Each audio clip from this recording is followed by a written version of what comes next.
नमस्कार, स्वागत है आपका हमारे YouTube channel mister SP point में। साथियों, आज हम बीए सेकंड ईयर वालों के लिए फिलॉसफी जो है दर्शन शास्त्र उस विषय का आप लोगों के सामने तर्क वाक्य क्या है, कहने का मतलब पूरा टॉपिक जो है निरुपाधिक तर्क वाक्य, इसको जानेंगे। इसके जो और भी फंक्शन है उसको जानेंगे। आप लोगों को पता होगा ये जो लॉजिक चैप्टर, लॉजिक जो टॉपिक है, लॉजिक जो चैप्टर है, आप लोगों का लॉजिक बहुत टफ आप लोगों को लगता है, बहुत हार्ड लगता है। तो साथियों, इसके पहले भी हमने लॉजिक के बारे में बहुत सारी चीज़ें बता दी है। आप लोग जाके हमारे प्लेलिस्ट में या फिर इस वीडियो के डिस्क्रिप्शन में लिंक है, वहाँ से देख सकते हो।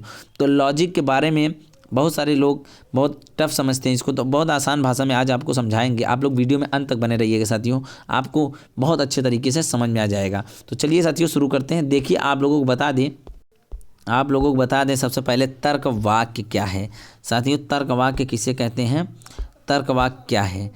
जब दो संज्ञा, साथियों जब दो संज्ञा पद उद्देश्य विधेय के रूप में संबंधित होते हैं तो उनके संबंध का कथन तर्क वाक्य कहलाता है। फिर से समझिए आप साथियों, जब तक आप समझेंगे नहीं तो अब तक आपको समझाएंगे। आई तो जब दो संज्ञा पद उद्देश्य विधेय के रूप में संबंधित होते हैं तो उनके संबंध का कथन तर्क वाक्य कहलाता है। अब आप इसको उदाहरण से समझ सकते हैं और उदाहरण को हम व्याख्या के रूप में आपको दिखाएंगे। तो देखिए क्या है कि जैसे मनुष्य मरणशील है। साथियों, आप लोग जान जाइए मनुष्य मरणशील है। मनुष्य मरणशील है, ये तो आपको पता ही होगा। यहाँ पे आपको एक चीज़ समझ में आ रहा होगा, यह सत्य है। यह वाक्य क्या है? तर्क, ये लॉजिक, ये तर्क ठीक है। कहने का मतलब इस वाक्य में दो संज्ञा पद मनुष्य और मरणशील, क्या मनुष्य और मरणशील उद्देश्य और विधेय पद के रूप में संबंधित हैं। उद्देश्य क्या है? आदमी का मरना, और विधेय क्या है? मनुष्य। तो आपको यहाँ समझना होगा मनुष्य मरणशील है, दो संज्ञा पद हैं मनुष्य और मरणशील, उद्देश्य और विधेय, उद्देश्य विधेय के रूप में संबंधित है, इसलिए इसे तर्क वाक्य कहेंगे। अब आपको आशा है कि बहुत अच्छे तरीके से समझ गए होंगे।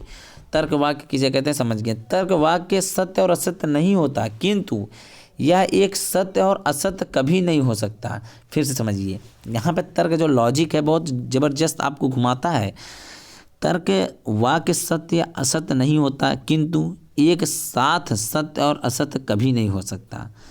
समझ रहे हैं?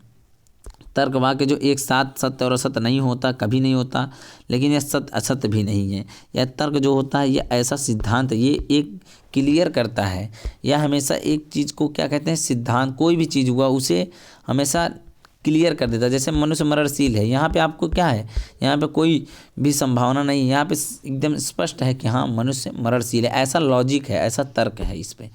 देखिए, तर्क वाक्य का वर्गीकरण करेंगे तो इसके संबंध के आधार पर तर्क वाक्य को तीन भागों में बांटेंगे। तीन प्रकार के होते हैं तर्क वाक्य। पहला निरुपाधिक तर्क वाक्य, दूसरा सोपाधिक तर्क वाक्य, तीसरा वैकल्पिक तर्क वाक्य। जी हाँ साथियों, ये तीन प्रकार के होते हैं तर्क वाक्य, और तीनों प्रकार के हम लोग समझेंगे कैसे हैं तीन प्रकार। पहला देखेंगे निरुपाधिक तर्क वाक्य। जो निरुपाधिक तर्क वाक्य होता है इसको क्या कहेंगे? जब दो पदों का संबंध सीधे स्वीकार या निषेध किया जाता है और उसमें कोई शर्त नहीं होती है तो उसमें हम क्या करते हैं? निरुपाधिक निरपेक्ष तर्क वाक्य कहते हैं। निरुपाधिक का मतलब निरपेक्ष होता है, निरपेक्ष तर्क वाक्य कहते हैं।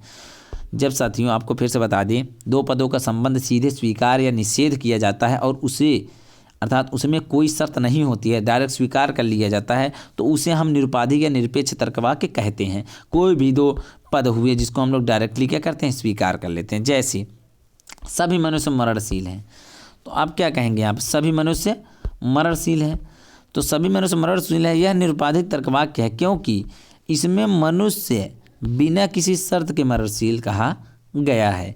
जी हाँ साथियों, यहाँ कोई शर्त नहीं है कि ऐसा होगा, ऐसा होगा ही, ऐसा हो सकता है, कोई शर्त नहीं है। तो यहाँ पे मनुष्य क्या है? मनुष्य मरणशील है, सभी मनुष्य मरणशील है। पहले आपको बताया सभी मनुष्य मरणशील है, इसमें कोई तर्क वाक्य में कोई गड़बड़ी नहीं। यह निरुपाधिक तर्क वाक्य है क्योंकि इसमें मनुष्य के बिना शर्त के ही मरणशील कहा गया है, कोई बिना शर्त के ही। और यह तो तर्क क्या है? निरुपाधिक तर्क वाक्य है। अभी आपको दूसरा भी समझाएंगे। परिणाम के आधार पर यदि आप तर्क वाक्य को दो प्रकार से बांटेंगे तो पहला क्या कहेंगे? ये हम लोग पर निरुपाधिक तर्क वाक्य जान गए हैं। निरुपाधिक तर्क वाक्य अभी हम एक और देखते हैं परिणाम के आधार पर, कहने का मतलब परिमाण के आधार पर तर्क वाक्य दो भागों में बांट देते हैं। क्या है दो भागों में? पहला है सर्वव्यापी तर्क वाक्य और दूसरा है अंशव्यापी तर्क वाक्य। सर्वव्यापी तर्क वाक्य और अंशव्यापी तर्क वाक्य। अब इसको देखते हैं सर्वव्यापी तर्क वाक्य क्या होता है। देखिए, सर्वव्यापी जो तर्क वाक्य होता है, जो तर्क वाक्य उद्देश्य पद के संपूर्ण क्षेत्र के बारे में किसी गुण या विधान, कहने का मतलब या विधान से निषेध करती है, तो उसे क्या कहते हैं? सर्वव्यापी तर्क वाक्य कहेंगे। कैसे? जो भी तर्क वाक्य का उद्देश्य अर्थात पद संपूर्ण क्षेत्र में, सभी क्षेत्रों में के बारे में किसी भी गुण का विधान करे या निषेध करती हो, उसे सर्वव्यापी तर्क वाक्य कहते हैं। अभी आपको हम और स्पष्ट करते हैं। अंशव्यापी तर्क वाक्य आप समझेंगे तो। देखिए, इसमें क्या है, जिस तर्क वाक्य में विधेय उद्देश्य वर्ग के एक ही अंश को स्वीकार अथवा अस्वीकार करता है, उसे अंश व्यापी तर्क वाक्य कहते हैं। वहाँ पे क्या था? सभी, यहाँ पे आप समझिए, यहाँ देखिए संपूर्ण क्षेत्र था किसमें? सर्वव्यापी में। लेकिन अंश व्यापी में क्या है? जिस तर्क वाक्य में विधेय अर्थात जो उद्देश्य वर्ग के एक ही अंश को स्वीकार किया जाता है, उसमें सभी क्षेत्रों में थे, संपूर्ण क्षेत्र में इसमें एक ही अंश पर जो स्वीकार किया जाता है, अर्थात अस्वीकार, जो स्वीकार अथवा अस्वीकार करते हैं, तो उसे अंश व्यापी तर्क वाक्य कहते हैं। गुणों के आधार पर तर्क वाक्य के प्रकार जान लेते हैं। अभी तर्क वाक्य हम लोग प्रकार ही जान रहे हैं साथियों। गुणों के आधार पर तर्क वाक्य दो प्रकार होते हैं। पहला क्या है? स्वीकारात्मक तर्क वाक्य, दूसरा है निषेधात्मक या नकारात्मक तर्क वाक्य। अब इसको भी समझ लेते हैं। स्वीकारात्मक तर्क वाक्य क्या होता है, इसमें उदाहरण भी आपको समझा देंगे। क्या है?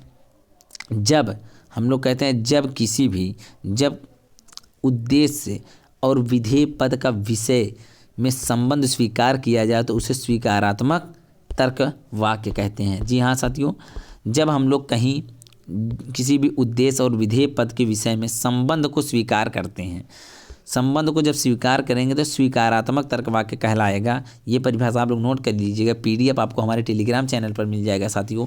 टेलीग्राम चैनल का लिंक इस वीडियो के डिस्क्रिप्शन में और पिछले वीडियोज़ की भी लिंक इस चैनल के डिस्क्रिप्शन में आप जाकर देख सकते हो। टेलीग्राम पर आप जाइए, मेरे चैनल का नाम सर्च कीजिए और ज्वाइन कर लीजिए। PDF आपको वहाँ से मिल जाएगा। अब देखिए, जैसे हम लोग उदाहरण देखें, स्वीकारात्मक तर्क वाक्य उदाहरण, सभी बिहारी नागरिक हैं। इसमें क्या है? उद्देश्य और विधेय पद के विषय में संबंध स्वीकार किया जा रहा है। यहाँ पे आप स्वीकार करेंगे, हाँ सभी बिहारी जो है नागरिक है तो है ही, और कुछ मराठी बंगाली हैं। आप कहेंगे कुछ जो मराठी बोलते हैं वो बंगाली हैं। यहाँ भी आप क्या करेंगे? उद्देश्य और विधेय स्वीकार कर रहे हैं, स्वीकारात्मक है या स्वीकारात्मक तर्क वाक्य है। इसको समझने के लिए आप अभी और थोड़ा निषेधात्मक तर्क वाक्य देखिए। उपयुक्त दोनों वाक्यों में स्वीकार किया गया है। देखिए यहाँ लिखे भी हैं नोट करके, उपयुक्त दोनों वाक्यों में स्वीकार किया गया है। अब देखिए, निषेधात्मक तर्क वाक्य क्या है? निषेधात्मक तर्क वाक्य जो इसका रूप है, देखिए नेगेटिव जो प्रोपोजिशन है, इसको हम लोग देखेंगे। जब उद्देश्य और विधेय पद के बीच संबंध, यहाँ संबंध स्वीकार नहीं हो रहा है, यहाँ संबंध का निषेध किया जाता हो, अर्थात नकारात्मक निषेध, उसे निषेधात्मक वाक्य कहते हैं। जैसे अब एग्जाम्पल से आप समझेंगे, निषेधात्मक अर्थात नकारात्मक तर्क वाक्य किसे कहते हैं। जैसे कोई मनुष्य पूर्ण नहीं होता, कोई मनुष्य पूर्ण नहीं होता, कुछ भाजपाई अहिंसावादी नहीं है। यहाँ पे क्या है? कोई मनुष्य जो है वो पूर्ण नहीं है। इससे यह तात्पर्य समझेंगे, आप किसी भी क्षेत्र में देख लीजिए, कोई भी मनुष्य पूर्ण नहीं है। किसी भी मामले में, किसी भी क्षेत्र में कोई मनुष्य हमेशा पूर्ण होता ही नहीं है, वो कहीं ना कहीं कम ही होता है, पूर्ण रूप नहीं होता है। जैसे कुछ भाजपाई जो हैं अहिंसावादी हैं, क्या आप कह सकते हो कि सभी भाजपाई जो हैं अहिंसावादी होंगे? कुछ होंगे। यहाँ पे क्या हो रहा है? यहाँ पे जहाँ सभी को स्वीकार कर लिया जाता है, वहाँ हमारा, इसके पहले क्या बताए थे? निषेधात्मक तर्क वाक्य पहले हम लोग बताए थे कि स्वीकारात्मक, वहाँ स्वीकार कर लिया जाता है। लेकिन यहाँ क्या है? कुछ मनुष्य क्या है? पूर्ण नहीं है, और कुछ भाजपाई अहिंसावादी नहीं है। तो इसका मतलब आप समझ, इन दोनों वाक्यों में विधेय पद उद्देश्य पद को अपने भिन्न प्रकट कर रहा है, अपने से भिन्न प्रकट कर रहा है कि वह ऐसा नहीं होंगे, कुछ ही हैं, तो इसलिए इसे निषेधात्मक तर्क वाक्य कहेंगे। लेकिन जो हमारा स्वीकारात्मक तर्क वाक्य था, उसमें क्या था? उसमें सभी स्वीकार के लिए जाते हैं। जैसे सभी बिहारी नागरिक हैं, तो आप लोग अभी आपको बता दें थोड़ा बैक करके कि जो हम लोगों ने अब तक देखा, क्या देखा, हम लोग देखा कि जो हमारा गुणों के आधार पर तर्क वाक्य होता है दो प्रकार का होता है, स्वीकारात्मक तर्क वाक्य और निषेधात्मक तर्क वाक्य या नकारात्मक तर्क वाक्य। और परिमाण के आधार पर दो प्रकार के सर्वव्यापी तर्क वाक्य, अंशव्यापी तर्क वाक्य। उसके पहले क्या देखा साथियों, हम लोग देखें कि जो तर्क वाक्य का वर्गीकरण के आधार पर देखेंगे, तर्क वाक्य तीन प्रकार के होते हैं, निरुपाधिक तर्क वाक्य, सोपाधिक तर्क वाक्य और वैकल्पिक तर्क। निरुपाधिक तर्क वाक्य हम लोग देख रहे थे, निरुपाधिक तर्क वाक्य को समझा था। उसके आगे अब हम लोग यहाँ पे चलेंगे, निरुपाधिक तर्क वाक्यों के मानक आकार क्या है, अब यहाँ पे हम लोग समझेंगे। मानक आकार के आधार पर निरुपाधिक तर्क वाक्य चार प्रकार के होते हैं। पहले हम लोग निरुपाधिक तर्क वाक्य चार प्रकार के देखेंगे, क्या है। पहला है सर्वव्यापी स्वीकारात्मक, दूसरा है सर्वव्यापी नकारात्मक, तीसरा है अंशव्यापी स्वीकारात्मक, चौथा है अंशव्यापी निषेधात्मक या नकारात्मक। ये आप लोगों को बता दें, इसको याद करने का तरीका आप लोगों को, दो क्या होते हैं, दो हमारे आप लोग दिख रहे होंगे, दो तो सेम ही दिख रहे होंगे, सर्वव्यापी सर्वव्यापी, अंशव्यापी अंशव्यापी। एक होता है सर्वव्यापी स्वीकारात्मक, एक होता है अंशव्यापी स्वीकारात्मक, एक होता है सर्वव्यापी नकारात्मक, दूसरा भी होता है अंशव्यापी नकारात्मक या निषेधात्मक। बात एक ही होती है। आप लोग यहाँ पे इंग्लिश में देख लेंगे, यूनिवर्सल जो आपको दिख रहा होगा उसमें दो यूनिवर्सल वाला दिख रहा होगा, इसमें नेगेटिव है और एक में अफर्मेटिव है।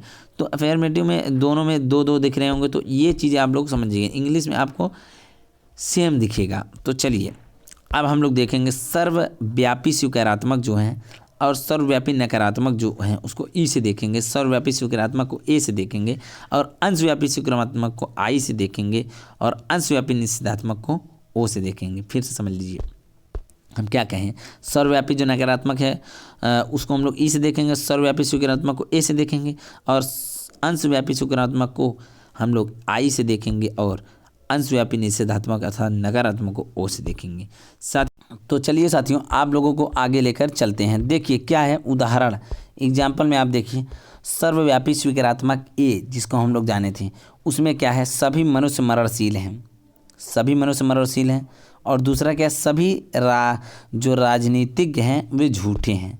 इसमें आपको क्या दिख रहा होगा, स्वीकारात्मक हैं, आप इसको स्वीकार कर रहे हैं। साथियों यहाँ पे आपको बहुत अच्छे तरीके से हम रेड कर देते हैं अपना मार्कर, यदि रेड कर देंगे तो समझ में आएगा।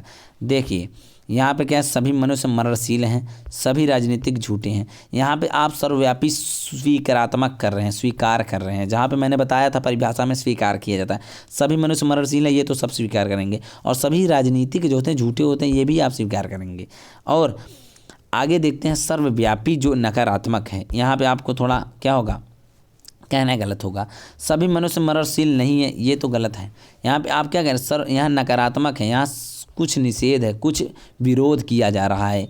विरोध क्या है, सभी मनुष्य मरणशील नहीं हैं, ये कौन कहता है, ये क्या है, निषेधात्मक अर्थात नकारात्मक। सर इसे गलत है, सभी मनुष्य मरणशील नहीं है तो ये इसको हम लोग गलत कहेंगे, ये होना चाहिए सभी मनुष्य मरणशील हैं तो सर्वव्यापी स्वीकारात्मक हो जाएगा। तो यह उदाहरण सर्वव्यापी नकारात्मक है, सभी मनुष्य मरणशील नहीं है और सभी राजनीतिक झूठे नहीं हैं। तो यह क्या है हमारा सर्वव्यापी, इसमें कुछ की बात किया जाता है, उसमें हमारा स्वीकार कर लिया जाए सभी को। अब देखिए, अब अंशव्यापी नकारात्मक आई को देखते हैं उदाहरण में, कुछ मनुष्य मरणशील हैं, यह क्या है, अंशव्यापी स्वीकारात्मक है, आप स्वीकार करेंगे। और कुछ राजनीतिक झूठे हैं, यहाँ भी कुछ की बात की रहा है। अंशव्यापी स्वीकारात्मक में आपको कुछ की बात किया जाएगा, अंशव्यापी स्वीकारात्मक पे देखिए कुछ मतलब थोड़े से, ज़्यादा लोगों की नहीं, सबकी नहीं, संपूर्ण की नहीं। तो कुछ मरणशील मनुष्य हैं और कुछ राजनीतिक झूठे हैं, इसको समझ के आप लोग अंशव्यापी स्वीकारात्मक आई। अब देखिए अंशव्यापी निषेधात्मक ओ को देखते हैं, तो यहाँ कुछ मनुष्य मरणशील नहीं है, ये तो एकदम क्या है, अंशव्यापी नकारात्मक है, निषेधात्मक है। और कुछ राजनीतिक झूठे नहीं हैं, यह क्या है, निषेधात्मक, यह भी है नकारात्मक जिसको बोलेंगे। कुछ मनुष्य मरणशील नहीं है, इससे आप क्या समझेंगे कि नकारात्मक है, जहाँ रहेगा सभी मनुष्य मरणशील है उसको जान जाएंगे सकारात्मक है, सर्वव्यापी है, हाँ स्वीकारात्मक है। तो ये आप अंतर समझ गए होंगे। परिणाम के आधार पर हम लोग देखते हैं, परिमाण के आधार पर परिणाम आ जाता है आप लोगों के सामने बार बार, परिमाण है। परिमाण के आधार पर तर्क वाक्य के प्रकार, सर्वव्यापी और अंशव्यापी पहले भी मैंने बता दिया था। परिमाण के आधार पर सर्वव्यापी अंशव्यापी, गुण के आधार पर स्वीकारात्मक नकारात्मक, गुणों के आधार पर तर्कवाक्य दो प्रकार के होते हैं। इन सब चीज़ों को आपको पहले बता दिया है, यहाँ पे शॉर्ट में आपको लिख दिया गया है एक बार रन करने के लिए, एक बार याद करने के लिए। अब परिमाण और गुण में देखेंगे, परिमाण और गुण में देखेंगे क्या है। पहले हम बता दिए हैं परिमाण और गुण, देखिए दो प्रकार के, सर्वव्यापी अंशव्यापी, स्वीकारात्मक निषेधात्मक अर्थात नकारात्मक। तो परिमाण और गुण दोनों के तर्कवाक्य जो प्रकार के देखेंगे, व्यक्ति डिस्ट्रीब्यूशन अर्थात वितरण है, क्या है समझिए। वीडियो थोड़ा लंबा हो जा रहा साथियों, आप लोग उसके लिए घबराइएगा मत, आपको हम सोच रहे हैं जल्दी जल्दी पूरा समाप्त कर दिया जाएगा। वार्षिक एग्जाम की रिवीजन भी तो कराना है, एग्जाम में क्वेश्चन कैसे आते हैं उसको भी तो बताना है। अब देखिए, जब किसी पद को उसके पूर्ण निर्देश में प्रयुक्त किया जाता है तो उस पद को व्यक्ति डिस्ट्रीब्यूशन कहते हैं, अर्थात उससे जब उसके निर्देश में एक ही अंश पर विचार किया जाए तो उसे अव्याप्त कहलाता है, अनडिस्ट्रीब्यूशन कहलाता है। साथियों आप लोग इसको समझिए, इसको हम लोग एक बार बताते हैं। निरुपाधिक तर्कवाक्य में पदों को व्याप्त अथवा अव्याप्त होने का संबंध में निम्नलिखित दो नियम है। कैसे नियम को समझिए आप लोग पहले। सर्वव्यापी जो तर्कवाक्य है, सर्वव्यापी तर्कवाक्य में उद्देश्य का व्याप्त रहता है, जबकि अंशव्यापी तर्कवाक्य में उद्देश्य पद अव्याप्त हो रहता है। ये चीज़ समझिए। अब स्वीकारात्मक तर्कवाक्य में देखिए, स्वीकारात्मक तर्कवाक्य में स्वीकारात्मक तर्कवाक्य का विधेय पद अव्याप्त रहता है, जबकि निषेधात्मक तर्कवाक्य का विधेय पद अवश्य व्याप्त होता है। कहने का मतलब अवश्य व्याप्त होता है। जैसे कि आप लोगों को हमने बताया था यहाँ पे कि ए क्या है, इसको आप समझिए। आप यहाँ पे आप समझिए ए क्या है, सर्वव्यापी तर्कवाक्य था, सर्वव्यापी स्वीकारात्मक। देखिए ए में तर्क वाक्य उद्देश्य पद जो था अव्याप्त रहता है, और ई तर्क वाक्य में उद्देश्य जो है वह और उसका विधेय दोनों व्याप्त रहता है। आई में जो था, आई में तर्क वाक्य का उद्देश्य तथा विधेय दोनों पद अव्याप्त होते हैं। ओ में जो हमने पहले शॉर्ट में बता दिया है, ओ में तर्कवाक्य या विधेय पद अव्याप्त कहने का मतलब व्याप्त होता है। इसको आप लोग समझ लीजिए। तो साथियों अगले वीडियो में परंपरागत जो विरोध है वर्ग है उसको हम लोग समझेंगे। लास्ट वीडियो उसके बाद रहेगा इस टॉपिक का लॉजिक का, उसके बाद हम लोग लॉजिक को समाप्त कर लेंगे। लॉजिक बड़ा ही झमेला, कहने का मतलब बहुत ही आपको बोरिंग लग रहा होगा, बहुत ही ऑड लग रहा होगा, अजीब सा, इसको समझना बहुत कठिन है साथियों। लेकिन हमने प्रयास किया आपको बताने का, आप लोग समझे होंगे तो बहुत बहुत बढ़िया है। वीडियो कैसा लगा आप लोग जरूर कमेंट बॉक्स में बताइए साथियों। मिलेंगे अगले वीडियो में। ऐसे ही आप लोग और भी विषयों की वीडियोज पाना चाहते हैं तो हमारे यूट्यूब चैनल पर प्रोफाइल पे जाइए और प्लेलिस्ट में से खोज लीजिए अपने विषयों के वीडियोज़। तो साथियों चलिए आज के लिए बस इतना ही, मिलेंगे अगले वीडियो में। धन्यवाद।